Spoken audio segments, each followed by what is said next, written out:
And we're back on the Morgan Streetman Show, excited to get into discussion about the Democratic debate. By the way, guess who I saw this weekend? Who's that? Wolf Blitzer. Oh, wow. So he Wolf was obviously Blitzer. ran into him in an elevator. Did you throw a vanilla milkshake at him? No. Oh, well, you missed your opportunity because apparently that's how we have political discussions in this country now is we throw vanilla milkshakes with cement mixed into them. Did you greet him? Did you say hello? Someone I was with did. Okay. Yeah. Somebody braver. Yes. Someone I was with said yeah. Yep. It was you ever see the funny attraction? Okay. You ever see the Wolf Blitzer Jeopardy? Yes, I've thing seen on that YouTube. on I mean, can't. Is that real? I think it's on SNL, isn't it? Okay, I don't know, but man, he doesn't get anything right. I'll just say that. If that's on SNL, then that makes some sense. That's where it's. Yeah, I've seen that. Is he tall? No, but he actually looks better in person than he does on TV. Okay. Isn't that funny? Because That's usually funny. it's opposite because people are usually blown out and they look good. Although with HDTV it's different now. But he looked better in person. Was he dressed down? Yeah, he was casual, and he's got to be close to 70 years old now, and he looked pretty good for 70. Yeah. So that was a surprise. Yep. Yeah. Where'd you see him? In an elevator in a hotel. Oh, well, there you go. But he was obviously there for the Dem debates. Was he? Okay, Yes. so he was down in Miami then for the debates. Okay. And you didn't get to go to the debates, did you? No. Oh, you would have loved it. No, you wouldn't. You'd have been pulling your hair out. I didn't even watch him. I just read about him because I knew you've got everything we need to know in here. Oh, man, not only did I watch him, but I had to watch him a bunch of times, and I had to, cut the clips and edit them. So I've seen this all more than I really want to. Torture. I know. But I try to pull out some funny stuff. I try to keep a little bit of sense of humor about this. And one of the funniest things that I heard on the first night, the B-team debate, was old Cory Booker's story about how he hears gunshots in his neighborhood at night. This is a United States senator who's trying to pretend like he's from the ghetto. Let's listen in. But what's even worse is I hear gunshots in my neighborhood. I think I'm the only one. I hope I'm the only one on this panel here that had 7 people shot in their neighborhood just last week. Someone I knew, Shahad Smith, was killed with an assault rifle at the top of my block last year. At the top of his block. Can you believe that? He needs a move. I mean, I hope he's packing heat when he's walking around his block. He would get shot up there. Seriously, what is he talking? I mean, it's just pandering. He's just pandering. It's political pandering. I mean, I don't know. The truth is, I don't know where he lives, and I'm sure I guess most of New Jersey must be a highly dangerous place. I don't know. I've been there a few times, but that's not really what my experience with it. But anyway, I just have a really hard time listening to a United States senator, which is one of the most elite groups that you can be a part of. And he's trying to claim like he's down on his block, can't sleep at night because of all the gunshots. That just doesn't ring true to me. Anyway, I call that pandering, which is, frankly, that's kind of what Cory Booker's known for is pandering. It's Cory from the block. Yeah, Cory from the block, exactly. Now, I'll tell you, there was a couple more people the first night that I want to point out. And I'll just say, if you watched it, I think Tulsi Gabbard, number one, they tried to ignore her, if you didn't catch that, the whole night. Why? Because Tulsi's the only anti-war candidate standing up there. And that's amazing. I mean, when you talk about a uniparty and the Democrats and the Republicans being basically the same thing, in a lot of ways they're different, but one thing that they can definitely agree on is total war all the time. Constant war forever. And Tulsi is different from that. So for that reason alone, I respect her. Now, I don't agree with a lot of what she says, but of the folks that are up there, I at least respect that she's willing to stand up to the war drums and say we got to stop all this war. This endless war in all these different countries is not doing us any favors. It's really not. It's not in our interests. But, okay, now let's talk about some of the other folks the first night. I want you to hear Senator Elizabeth Warren's opening answer, because this kind of sets the stage, and she's obviously the one that the Democrat Party was telling us we should focus on the first night. They want to develop her as an alternative to Biden. Let's listen to what she had to say, because I think this is important. You need to hear what these people think. And we'll start this evening with Senator Elizabeth Warren. Senator, good evening to you. Thank you. You have many plans: free college, free childcare, government health care, cancellation of student debt, new taxes, new regulations, the breakup of major corporations. But this comes at a time when 71% of Americans say the economy is doing well, including 60% of Democrats. What do you say to those who worry this kind of significant change could be risky to the economy? So I think of it this way. Who is this economy really working for? It's doing great for a thinner and thinner slice at the top. It's doing great for giant drug companies. It's just not doing great for people who are trying to get a prescription filled.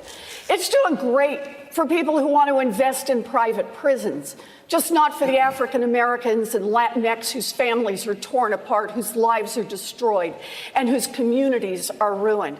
It's doing great for giant oil companies that want to drill everywhere, just not for the rest of us who are watching climate change bear down upon us. When you've got a government, when you've got an economy that does great for those with money and isn't doing great for everyone else, that is corruption, pure and simple. We need to call it out, we need to attack it head on, and we need to make structural change in our government, in our economy, and in our country. Well, okay, I had to cut the applause off there, but if you listen to some of the other things she says, she eventually talks about starting to put people in jail for this corruption, starting to put business owners in jail. That's just stupid. First of all, we tried that with the Arthur Anderson thing and Andrew Weissman and that whole group, and they destroyed. Yeah, they destroyed exactly involving the Enron, accounting issues. They destroyed a company that employed 80,000 people, Arthur Anderson, only to find out that in truth it didn't commit any crimes. Period. The end. That's what the Supreme Court said, no crimes committed. But this lady wants to put people in jail. I want you to listen up for something, folks. Listen to people that start their answers with the word so. Because if you haven't noticed this, I've noticed this. It's unfortunately endemic among college-educated people and seems to be a professorial way of talking. I find it to be very weak oratory to start something with so.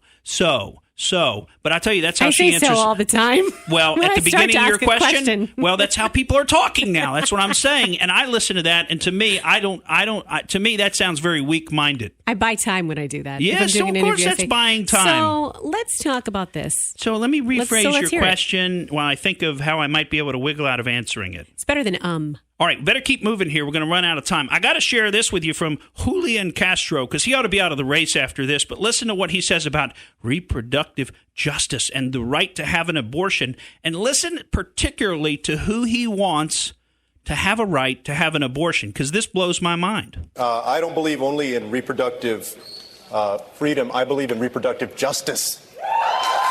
What does that even mean? What that means is that just because a woman, or let's also not forget someone in the trans community, a trans female, is poor, doesn't mean they shouldn't have the right to exercise that right to choose. And so I absolutely would cover the right to have an abortion. For a trans female. Because, there's a lot of trans females out there needing abortions. Did you miss this? Mm-hmm. Did you miss this story? It's impossible. It's not possible. Anyway, it just blows my mind that this kind of talk, goes unchallenged. And because we live in such a politically correct society and everybody's afraid to say anything, I'll say it. Trans females don't have children. There's no need for them to have the right to choose an abortion.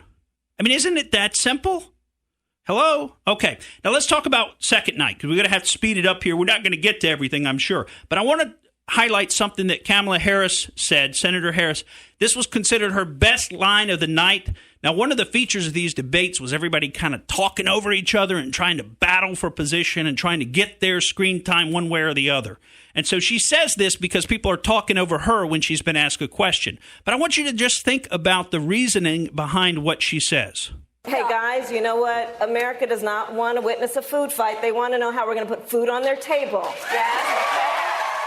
Okay, now that was a canned line. If you think she came up with that on the spot, you're crazy. We've seen what happens to Kamala Harris when she's put on the spot. She absolutely freezes. She can't come up with anything. So that was a canned line that she was ready to give. But importantly, think about the mentality. Americans want to know how we're going to put food on the table.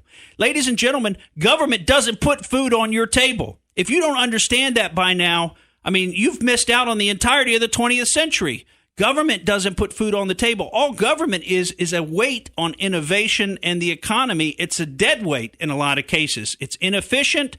It doesn't accomplish anything. But if you're looking to government to provide for you, and apparently that's what the Democrats are pitching, and that's what they're pitching to all their undocumented Democrats that they're bringing in right now, that they want to be the new voters, because you know what? They don't like me and you. They don't like the American people, because we don't want that communist crap in our country.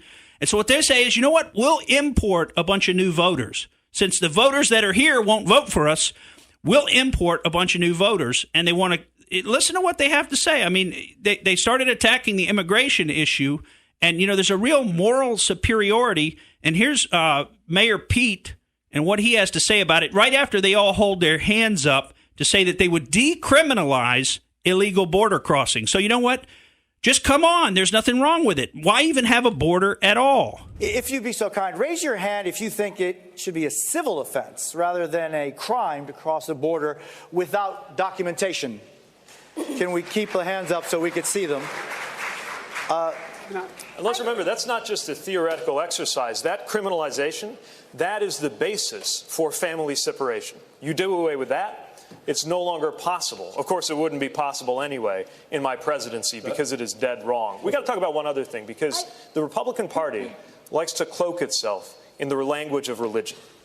Now, our party doesn't talk about that as much, largely for a very good reason, which was we are committed to the separation of church and state, and we stand for people of any religion and people of no religion. But we should call out hypocrisy when we see it. And for a party that associates itself with Christianity, to say that it is okay to suggest that God would smile on the division of families at the hands of federal agents, that God would condone putting children in cages, has lost all claim to ever use religious language again. All claim to ever use religious language. You can't even talk about religion anymore if you believe in enforcing our immigration laws. That's what he's saying if you want to cut through the nonsense.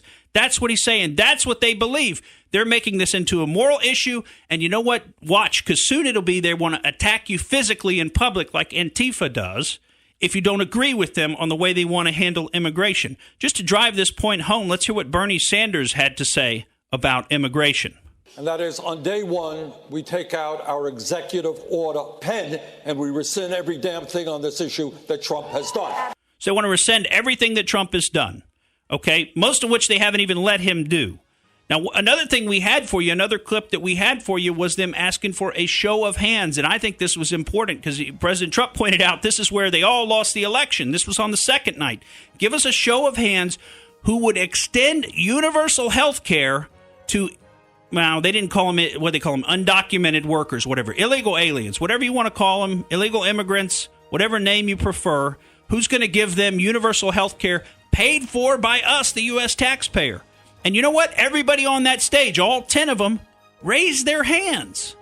They care more about people who aren't even citizens of this country than they do about our own citizens, many of whom are living homeless, could use some services, some of whom live in fear of crimes committed near the border, and all kinds of things. It's just unbelievable to me, folks. When we come back, we're going to go out there and find out about a U.S. presidential candidate who loves Soviet Union.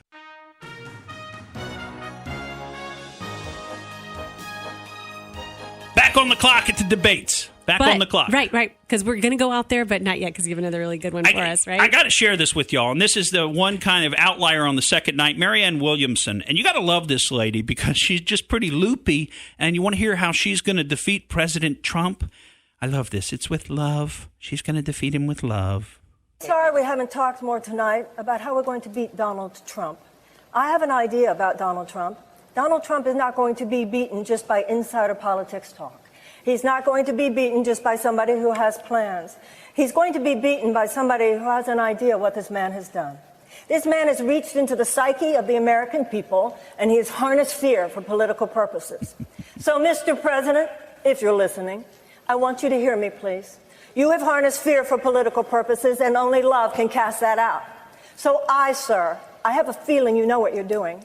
I'm going to harness love for political purposes. I will meet you on that field, and, sir, love will win. Oh, so touching. Almost brings a tear to my eye, Pat George. Love will defeat fear. She will meet you on the field, not a field of battle, but a field, and love will win. Thank you for listening to the Morgan Streetman Show.